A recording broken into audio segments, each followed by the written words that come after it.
Welcome back to Visual Trigger. Well, it's been a couple weeks since I've done one of these. In the interim, I've edited, done a tiny little intro thing, got one of my friends to do a voiceover. It's like a few seconds. Actually did like a whole bunch of voiceovers, but I picked the one I liked the most. Cajoled a couple of my friends into a Skype chat interview, tell everybody else about what they're up to. One being Severin Koller, amazing dude, amazing photographer. uh, Also talked to Frank Jackson for hours. So there's part three. I actually 1, 2, and 3. I think we'll probably have a part 4 as well. Still drinking scotch. There we go. This one, 12-year-old Macallan. And this one's to my little friend Finn. We lost a baby goat tonight, which sucks terribly. But where is that autofocus? There we go. So yeah, a little bit of a somber night.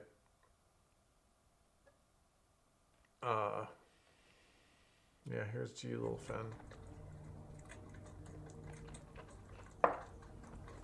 Goats go quick. I mean, I've even lost a dog 4 weeks ago, 3 weeks ago. He was my first, like, personal dog that I personally chose. And, he lived a really long life with us. So, I mean, I miss having my little buddy around. But I'm happy that he's not in pain anymore. So let's see what else. It's still surreal as shit, this whole COVID-19 bullshit. As much as it seems like people are staying home, it seems like a lot of people are out, and then you watch the news and, Huntington Beach has got thousands of people. I mean, I guess we just have to look at the numbers afterwards and see exactly what happens. But yeah, it's just surreal. People are still super shady about, coming into any contact. And I mean, this state, it's tied with Hawaii as being the lowest amount of cases and deaths. And yet you still see people in wearing the masks. I admit, I wear gloves to the grocery store, to Lowe's. I'm not wearing a mask.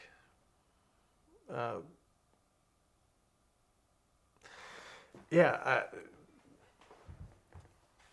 I've actually shot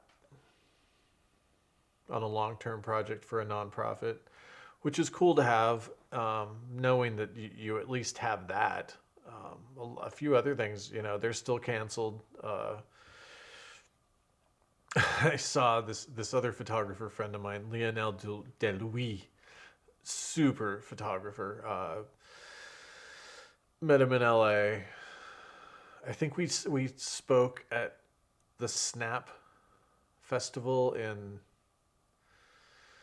it's in Florida, and anytime I go to Florida, I try to forget. Oh, it's in Orlando.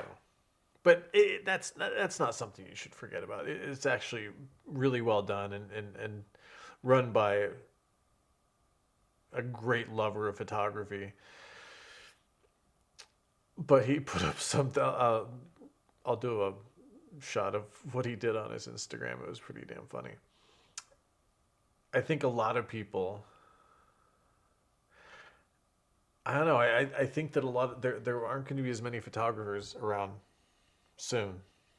And even in the wedding industry, I've been hearing that people are thinking about doing much smaller things. I honestly, I think that they'll still have a photographer because I mean, as many people as I know who never looked at their photos again, I'd say half. And this is just ones that I was asked to shoot. I think all of those people watched their or look at their wedding photos. And I mean, I don't know. That's always been an odd thing. I've never really totally enjoyed shooting weddings. I don't even know why I'm talking that way. It's not like I'm gonna want to shoot weddings or something. But I think people think like if anything else, at least I can shoot weddings. And I know there's a lot more to it. I do. And I'm not diminishing the talent that is in the wedding world. I thought about you have a lot of time between like doing getting the garden ready to feed us for the next couple seasons, to getting the plans laid to do a wood kind of shed, because we have a fuckload of firewood.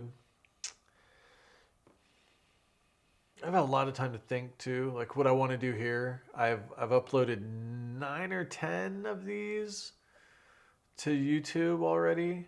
I haven't done anything on the podcast side, even though that was my original intention, was just do a podcast because of the super lame stuff I've listened to. So, again, I just talking into a dark hole and not having a camera, it just seemed more attractive to do it on YouTube. But I'm still I'll find a publishing platform to do it as a podcast as well, because this isn't super visually heavy. I mean, I do, like in Severin's interview, I inserted a whole bunch of photos that he made reference to, doing the same thing with Frank. Sev was just super quick. Frank's a little slower, but that's all right. Frank's older. He's so mad when he hears that.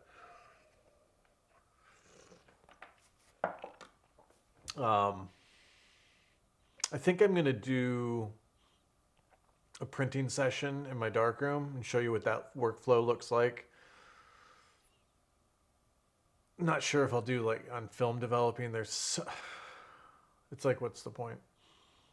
I could do a time lapse of that, but I don't even know what that would show. I think I'll definitely talk about the gear I own, not the gear that's sent to me by B&H to put as content. Like, you have it for 3 days. Oh boy, I know all about it. This is, like a typical gear reviewer, but, some of the gear I have, like a 20-year review on a Leica MP. What do you really need to say? Well, I mean, actually, there's plenty to say, because if there was one, if they said you could only have one camera and film was always going to be available, and you could have 1 or 2 lenses, and it would probably it would be my Leica, because I know there's at least 30 years of parts, so probably safe in choosing that platform to choose as like the last camera you have. But I think, I've had a chance to use quite a few pieces of gear for years and years and years. So it's not like I'm trying to churn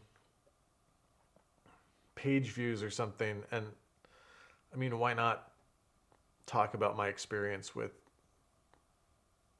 the camera platforms that I've, oddly, the cameras that I used for 15 years in shooting entertainment, I don't even really, I either sold some or gave some away, and sold lenses, but don't even have them anymore.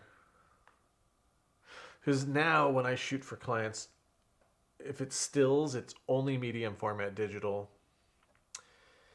And the motion I do is all with X-T3s on F-Log. It looks amazing. Even on 4K, when they ask for 4K, it's like, what do you really need that for? You're never going to use it. You're never submitting this to Netflix.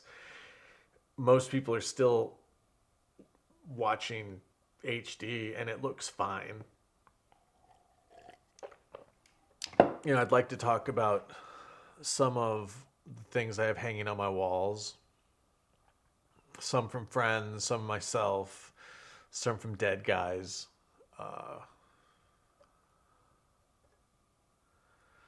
yeah, actually, it's funny. There's a Thurston Hopkins print that the dealer actually tried to buy back because there was some accident before. And honestly, I didn't even know. I thought the dude was long dead because the photo I have is super old. It's from the 50s. But he died in like 2014. He was 96 or 98 years old, which is fantastic. I don't think most photographers end up living that long. They all seem to me to they all seem to kind of have health issues. I don't know. I felt pretty lucky to have met a few of the photographers that I have hanging on my wall. And within the last 4 or 5 years, well, I mean, Irwit's still alive, and we have one Irwit.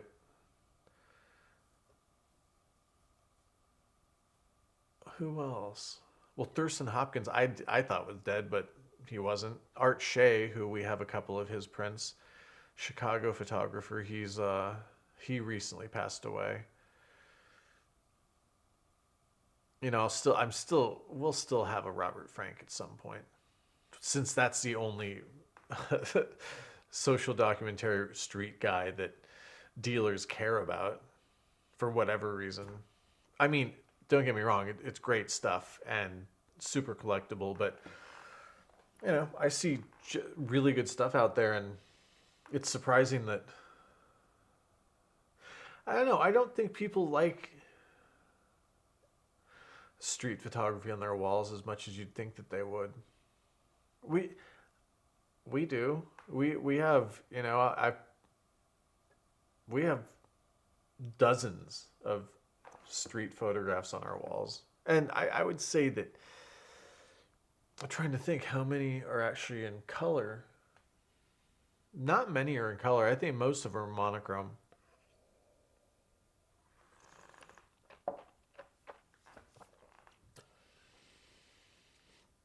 But being at home and not really going anywhere, not traveling, which is weird because usually I do travel somewhere. It's given me a lot of, I mean, a lot of time to think about a lot of different things.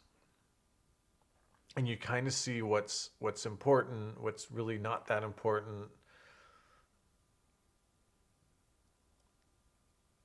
And we're not exactly social shut-ins, so we've actually had a few people over, well, a couple people over for dinner, and we've been invited to other places for dinner, and we've accepted those invitations. If I was in Manhattan, I think I would rethink that. Absolutely rethink that.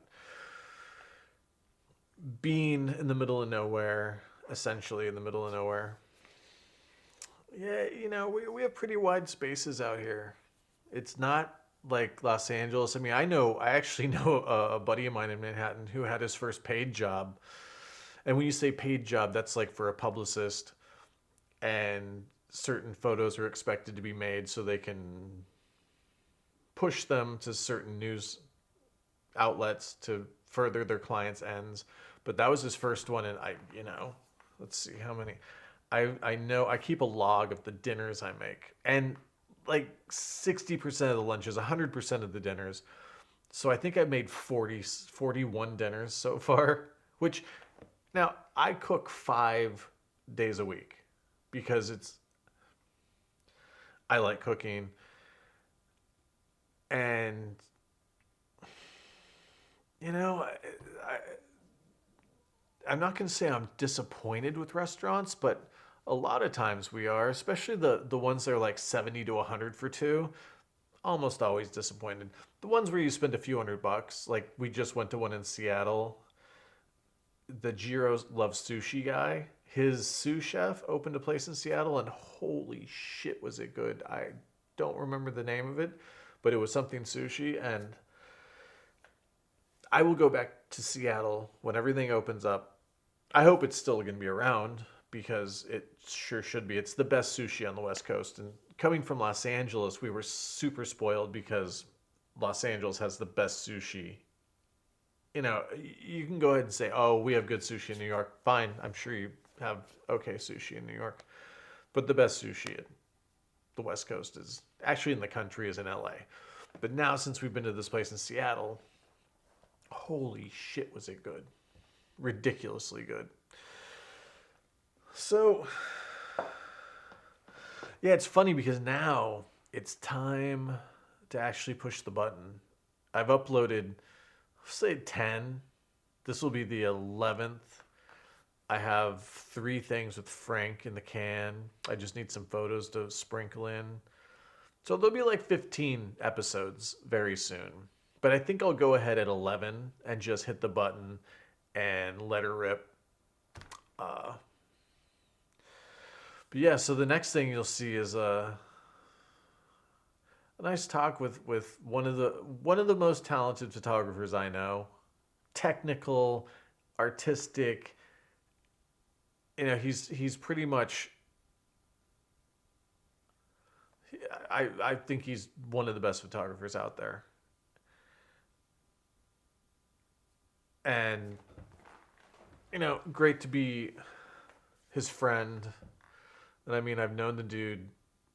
I mean, I think he was a teenager, and we met on DeviantArt, where I met a lot of people, a lot of super talented people. So, yeah, the next thing you're gonna see is if you're watching these in order. So yeah, it'll be a interview with Severin Koller, and then I'll give like a tour of the dark room, maybe even a printing session of the dark room. Some of the things I have hanging on my wall and some of the backstory behind it. So many things. And I can't wait to talk about my experience with art school.